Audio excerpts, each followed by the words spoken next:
जवानी हो मन कैसे मानी हो सैया न कुछ कहता भीतर के तीतर न भइल पवित्र हो घरे न कबो रहता। अच्छा आके तू ही करो अब ने मानुष समान न तो सोरे लागी हो।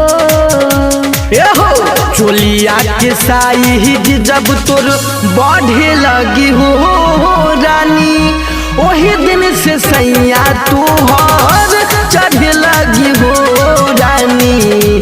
चोलिया के साइज जब तोर बढ़े लगी हो रानी वही दिन से सैया तोहर चढ़े लगी हो।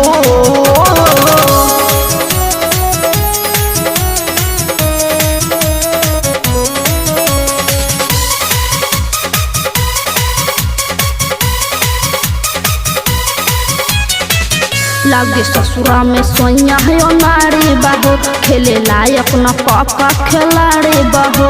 अरे तनी सबर कर धीरे धीरे जाना गोरिया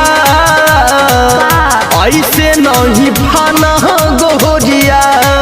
लागे ससुरा में सोया है नारी बाहो खेले लायक न पापा खिलाड़ी बाहो। गछ भइल तैयार यार कर विचार अब फरे लागी हो।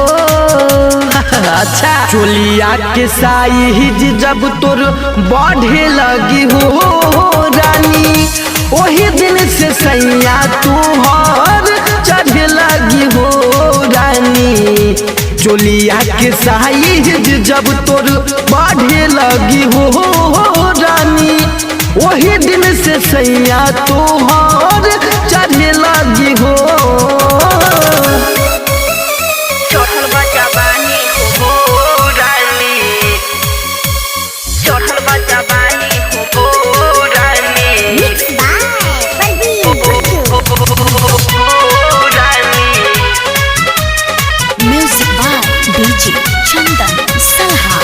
सुते आवे त करवट न फेरेला हो तोहरा लेखा न कहियो घेरेला हो।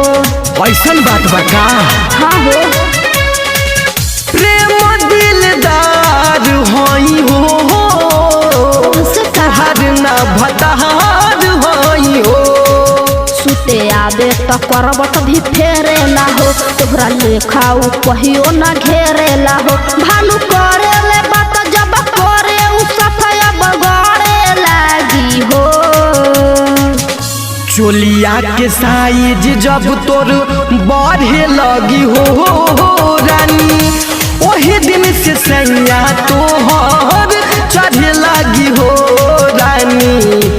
चोलिया के साइज जब तोर बढ़े लगी हो रानी वही दिन से सैया तोहर और चढ़े लगी हो।